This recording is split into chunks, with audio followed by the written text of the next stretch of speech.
Ladies and gentlemen, we bring you this special Lazy Reyes entertainment to go ahead and talk about our latest review for God of War, presented by Daniel Monterosso here. That's exactly right, folks. What? I tried to be a news reporter, but it didn't work. Yeah, I was wondering where the accent was coming from. I'm like, oh, what? Yeah, it's like a news reporter. Wait, what's that? Coming in through my special earpiece right here, we got a breaking announcement. There's not one, but two reviews. First, we'll be reviewing the Nintendo Labo by me. And then we're going to go ahead and leave it off on the bigger one that you all are probably more excited for, God of War. Yeah, like I said, we're going to go ahead and do a mashup. There's too many good games coming out right now, so we're going to go ahead and talk about Labo. And then after Labo, we're going to go ahead and listen to Daniel and see what he says about the God of War. It's amazing. So there you guys go. That's the review for him. We're good. You're welcome, guys. Bye! So, Daniel, I'm going to go ahead and, I guess, just talk for a little bit here. I actually just played the Labo. Have you heard anything about the Labo? I've seen, like, videos and stuff. Yeah. And the way people are doing it is just like, seriously? It is a really fun thing, dude. So, when the game first came out, I don't know if you know the pricing and stuff, but for the variety kit, which comes with the piano, the motorcycle, fishing rod, house, it comes with a bunch of stuff you can craft. But the price is like $70. It's not bad. No, I didn't think it was either. Thank you. I mean, for the stuff that you see and the stuff you're able to do, I mean, I'm pretty sure that's a fair deal. Yeah, no, I actually thought it wasn't that bad either. But when it first came out, there was a lot of like hate for it because a lot of people were upset, saying that, "Oh, Nintendo, you're making us pay $70 for cardboard. This is such crap." Well, then you go make your own Labo and see how that turns out. Yeah, right. But I actually thought the game was really fun. And so you like to build like Lego stuff, right? Of course. It's kind of like its own like little Lego thing. It's super fun, and I thought it was worth it for the $70, but I was still making jokes about it because it is still cardboard, right? And my fiance Hana, she was supportive of me getting into this game, but she was not on board. I was joking around with the midnight release. I was like, I paid $70 for cardboard. Yeah. She's like, yeah, thanks for the reminder. But she was getting so into me building this stuff, seeing all the stuff being built at the same time, you know. So yeah, I thought it was really fun. And so it's made for kids, right? And it is actually super easy to build. I had so much fun. So they didn't come with any paper instructions, but you just pop in the game in the disc, and it comes with 3 functions automatically. It comes with make, play, and discover, right? Make shows you a 3D like little sheet that takes you step by step on how to fold each piece of cardboard that you're gonna need. Oh, okay. Yeah, and it's like it's a really cool. It's better than paper, to be honest, because you get to. It's like I said, it's a 3D model. You get to turn it. You get to zoom in. Actually examine it. Yeah, and it takes you piece by piece. And Nintendo, like, sometimes it felt like they were repeating themselves, but they kind of were because it's for kids, you know what I mean? Mm-hmm. So they would just like fold up this piece of cardboard, fold it up, keep crease it, and they kept repeating it. But they actually managed to like say that in funny little ways, like crease it here. Wow, aren't you amazing, crease ninja? So they tried to keep it fresh while you were still building the stuff. I mean, if it was me doing it and they told me, wow, you're amazing at crease, I'd be like, yeah! I am awesome, thank you. At least somebody tells me. But yeah, the stuff comes out cool. Like, do you see the things I have here? Yeah, I see them. I've noticed them. So far, like, no joke, the best one that looks awesome is the piano. I love it so much. They have, like, little reflective stickers that they suggest that or not suggest, but you have to put on them. And there's a sensor on the right Joy-Con that acts with the sensor. So when you push down on a piano note, it raises that sticker up, and the sensor sees it in the right Joy-Con, and it knows what piano note you're pressing. Damn. Yeah, that's some crazy stuff right there, you know? And I just thought that was amazing. And they did it all with cardboard. Yeah, honestly. They even made a little RC car that is super fun to play with. Mm-hmm. Like, even the mini game for it in the play mode was really awesome because then you could, it starts off with just like 2 buttons, like controlling the left Joy-Con, right Joy-Con to make it go forward. But then if you go deeper into the system, you can actually see out of the camera in the right Joy-Con. And it's all like infrared or whatever, like night vision. It looks super cool. And if you actually, like, I've seen some people do this, if you line up like a little track under the RC car, it actually like senses where that line is and it follows that line like it'd be like a race car track, you know what I mean? What the hell? Yeah, it's crazy. So they have so many functions to them, and like each one is amazing. Me personally, I felt that the Discover mode, which is pretty much just a tutorial on how to play with the things, it was kind of a little handholdy. Like it was the obvious stuff, and they made you watch those tutorials before you could do anything else. Like look at this piano. Isn't this piano cool? Look at this video. Look at this 5-6 second video of me pushing down on the note. So pretty much for kids it works because it's giving them a full tutorial. For adults it's just aggravating. Yeah, pretty much. But like there's some functions in the tutorial mode that are really like helpful. For instance, you can create your own fish in the game, but you need the piano, and you can't get into that. You need the piano to make your own fish. Yeah, I know it sounds ridiculous, but there's a little slot on top of the piano that you put a piece of cardboard in, and the like I said, the right Joy-Con scans the cardboard on how you have it molded out in the piece of cardboard, and it gives you a fish in that model. So you can make it completely goofy looking.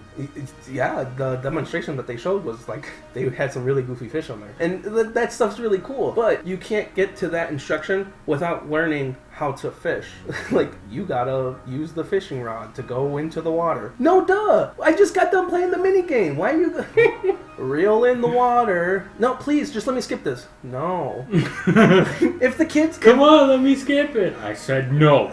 Yeah, honestly. And if kids are like, I get being the handholdy at the make part and even some in the play, but if kids are smart enough to go into the discovery mode and wanting to learn more into the functions of the game, I don't think it should be that handholdy at that part. You know what I'm saying? Right. So I think it's just a little too much right there. But the best part in this, and I know, like you said, you've seen some of Kotaku's highlight reels, and is the Toy-Con Garage, which is pretty much like, so Nintendo's hand-holding you through like, haha, come on kids, we're gonna go into the valley of making cardboard. Haha, come on, look at these little games that you can play, still holding your hand. And then it just shoves you off the cliff like a baby bird. Have fun! Like, this is the Toy-Con Garage, create your own system. And it just gives you the entire coding of the game. Like, you can create things that aren't even in the game. Like, they have guitar strings and stuff that you can make, so they encourage you to make your own guitars. Like, even if we don't offer this cardboard, why don't you go and create something? Like, that's awesome, you know? We did half the work, now you do the rest. Yeah. Hey. I mean, in all honesty, come on. Yeah, that's true. But it's creative and it's fun for kids. Like it's a neat and creative way to show kids how to code. You know what I mean? Right. Thank you for sitting with me and listening to me rant about this before we go into your review. So I'm gonna go ahead and give my review for the labo.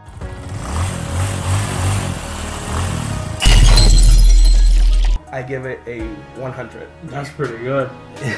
Yeah, I was actually, no joke, this was actually kind of a harder one for me because I was initially going to go with kind of a lower score, only because of how, like I said, how handholdy it was, and as fun as the games are, it's nothing out there. But with the way, I could totally see, like, if me and Juana had a kid, I would totally love to, like, show him how to build the cardboard and, like, set it up. A bonding experience. It'd be so fun. And then, like, to, like, push him aside and, like, start building my own designs in Toy-Con Garage. Fuck you, kid!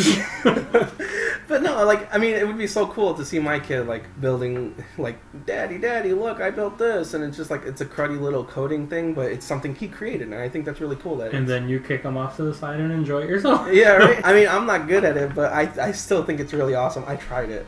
I did so bad. I had no clue what I was doing. Unbelievable. Yeah. You say you're a true gamer. Oh, okay, I want to see you code something. Just wanted to point that out. Yeah, whatever. Alright, so now we're going to go ahead and flip this conversation over to Daniel's God of War game. So, Daniel, did you play God of War? Not at all. No? No.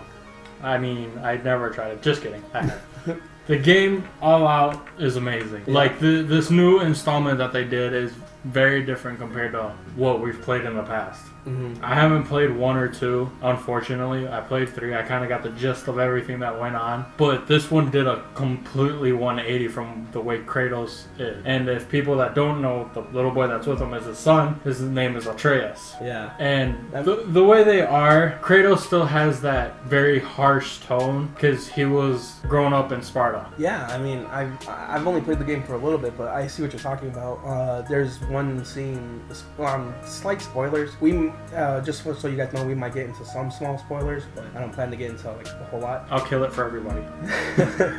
But there's one scene where, because the whole plan is to take the mother's ashes to the top of the mountain. And one of the things Atreus has from his mother as a keepsake is a little knife. And when they're running out into the forest, Atreus drops it at one point. And Kratos is like... Would this help?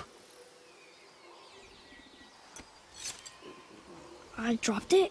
When you were chasing the animal. What's wrong with me? If I lost it, then... You did lose it.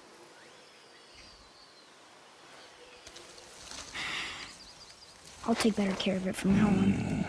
Yeah, he has a very harsh tone, but at the same time, Atreus is used to having his mother around. Yeah. Because Kratos was always hunting for them. So it's kind of a little bonding experience, and they're trying to understand each other and where they come from. Yeah. Like, on the story, overall, what the story takes, it's amazing. Like I said, his attitude changes and he starts realizing how he is and how Atreus is, and I guess he's not used to having that bonding experience with a child. Now, so then, do you think that the dynamic worked between them? It's really good. Like, like I said in the story, they're very harsh team-wise. It's amazing. Yeah, I mean, I've had so much fun. You know, honestly, like I said, I've played some of the game already. So far, I've only been upgrading Atreus.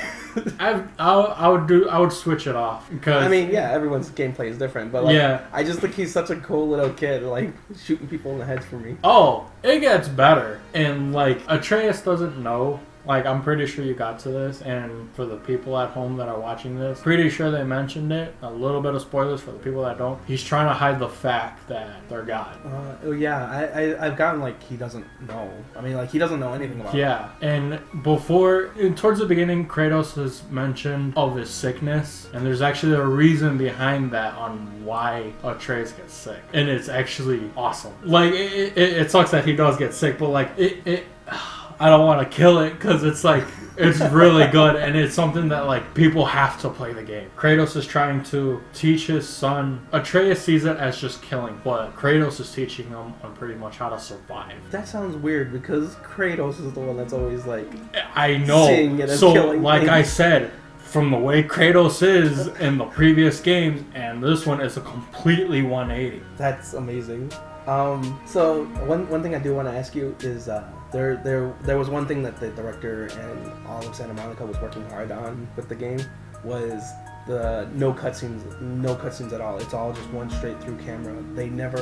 It never strays from Kratos' view. Was that cool, or did you even? I found it amazing. Yeah. Okay. I didn't know if it took away from anything from you, or the only time a cutscene pops up is obviously when you die. Yeah, that is true. Other than that, if you play the whole game through, which I'm sorry people, no, unless you binge game the thing in 2 days straight, it's like a full-on movie. Challenge accepted. You're not gonna do it. I've already failed because I've already started. Exactly. I wish I could do it, but I can't. People have to work. Yeah, they said the estimated time was like 30 hours, but I think that was very lenient because like of all the side I missions. guess it all depends on the difficulty you were playing, honestly. I played it on normal, so it took me a while to beat it, because obviously I did die a few times. Yeah. So, if you play for just the story, if you play it on easy, it'll solid take you like, I want to say 25 hours. That's if you like skip like all the side missions, all the extra stuff, not explore anything. Wow, really? Yeah. Like, with me, I played it on normal, and I was doing a little bit of both. Like, I played the story, and then I went off and did, like, a few, like, 1 or 2 side missions. Then I'd continue on with the story, and then I would explore. Because, in all honesty, if you explore, you will find very good stuff to help you. And it's stuff that you need. And, like, I don't know, I'm pretty sure you ran into this already. You found a chest with you had to find 3 runes. Yeah. Those are important. Yeah, honestly, for me, the runes were a little irritating to... They're tricky. Yeah.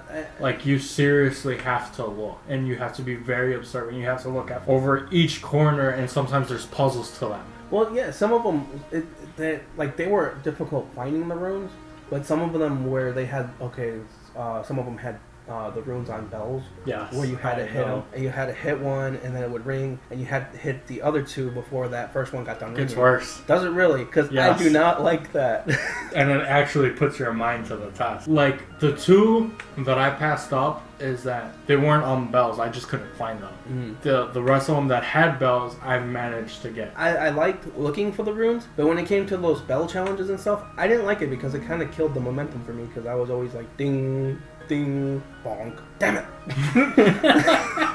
And I had to keep doing it, like, and then sometimes I'm not the best aimer. This is like precision shots on these tiny little bells with your axe, and I could never hit them completely, and it always irritate me. But all honesty, try avoiding as much as you can not to pass them up because it will help you because the game does not get easier. Oh yeah, no, I haven't passed up any of them so far. I've only played like about 5 hours of it so far.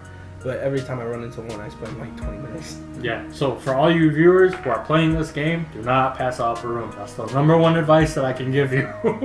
Okay, cool. And what did you think of the side characters? Did the side characters like keep you entertained with them? They're hilarious. Yeah, they are. They really Like, are. a lot of the side characters that you meet, some are serious or very helpful, some are just plain hilarious. Crap that comes out of their mouth, you're like, seriously? Is this the way to the mountain?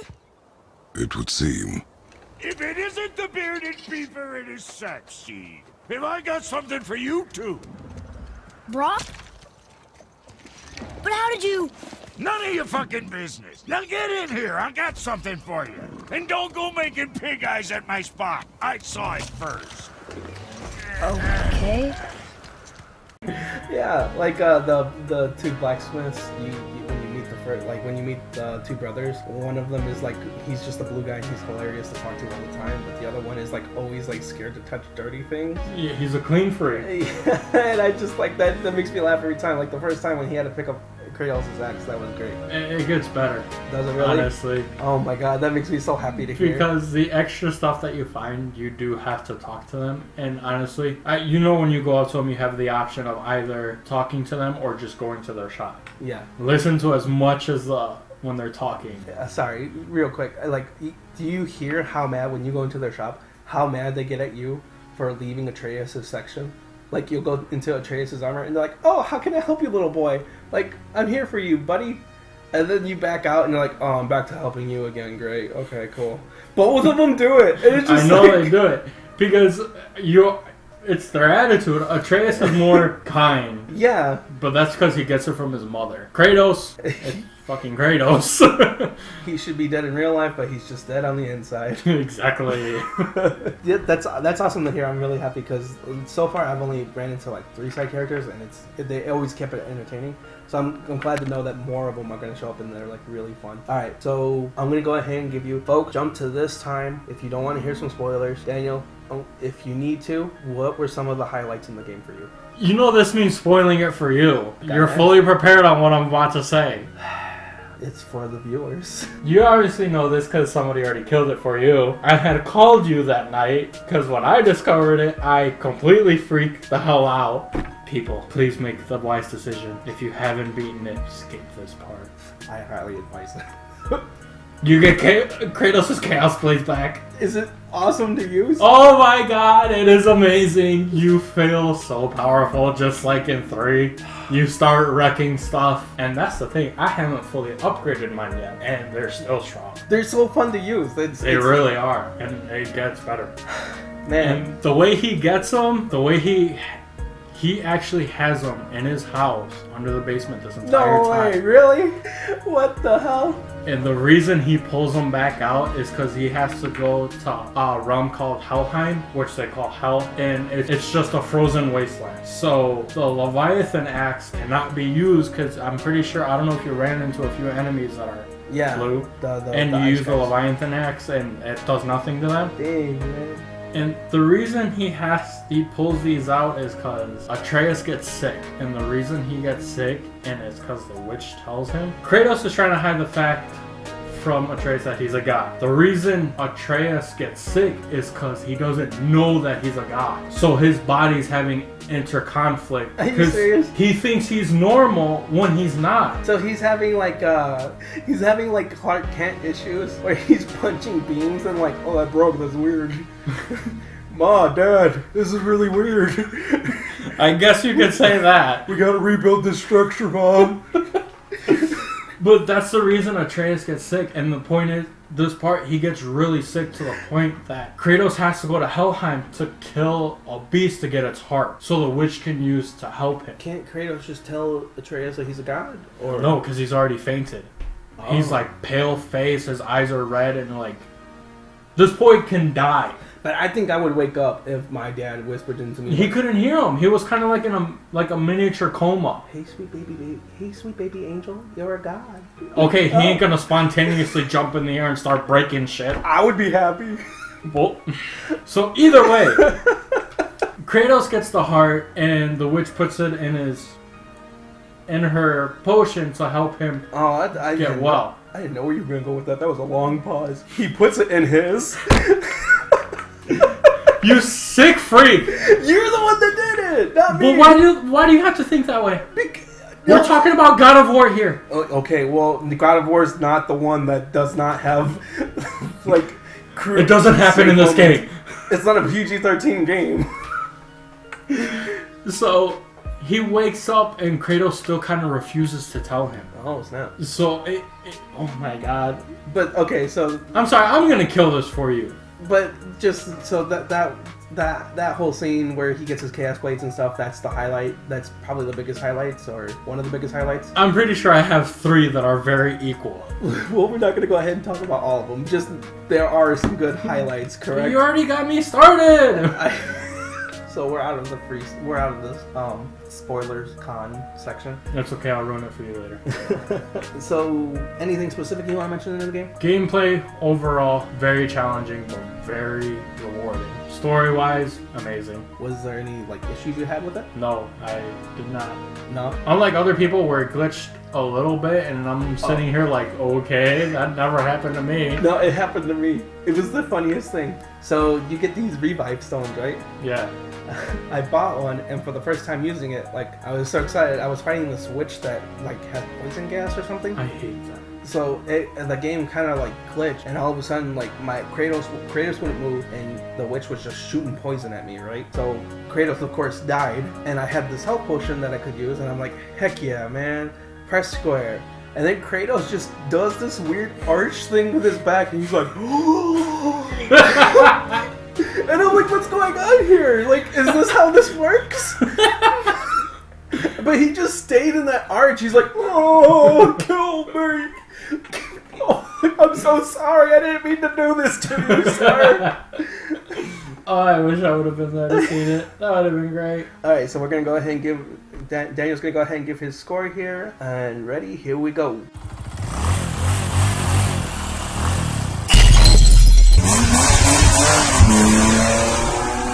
I give it a full-on 120. Really? Wow, that's amazing. Because the game's actually really good. And that's that it's a new installment. Yeah, that's awesome. I'm glad to hear that it's gotten a full rev. It's pretty cool. I personally wouldn't have given it a full rev, but I'm not going to stop you from giving it a full rev. Like I said, because I just didn't enjoy like the time clong thing. Overall, it's an amazing game. No, like I said, I fully like agree with your decision. I had some issues, but that's awesome that you give it a full rev. I mean, you're gonna have to deal with it. I mean, I did not think we were gonna get our full rev on like the third review or whatever.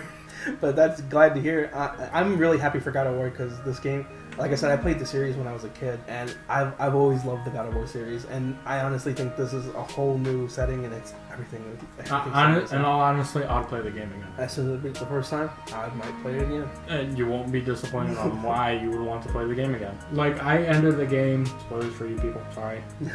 You end the game, obviously the objective is to go deliver them. Mom's ashes. You obviously accomplished that. But there's like a little gap between the game where you can still go out and explore stuff. So it actually gives you like whatever you missed, side quests, everything. You can go back and get it. I don't really think that's spoilers. It's just letting people know that you can still play things. Well, you never know if the game actually lets you deliver the ashes or not. Yeah, I'm imagining that one guy sitting on the couch, like, watching this, like, oh, what the hell? I didn't know you delivered the mom's ashes. What? I'm just saying, you never know. Unsubscribe to Lazy Reyes. This is some booty. Really? Okay, so yeah, I'm glad you gave it a full round. This is going to go ahead and do it for this episode of Lazy Reyes. I just want to give thanks to Weird Heat for their use of their music nostalgia in this video. And also, Daniel, do you have anything you want to plug? God of War. Buy it, play it, love it, enjoy it. There you Sleep go. with it. Whoa. Yeah. We're taking it that far. I don't want to borrow your disc. That's why you have your own copy. Because I wasn't going to give up mine. But yeah, that's going to go ahead and do it for this episode, guys. Thank you for enjoying it. If you like more, stick around. This has been Lazy Warriors, working hard so you guys don't have to. Goodbye.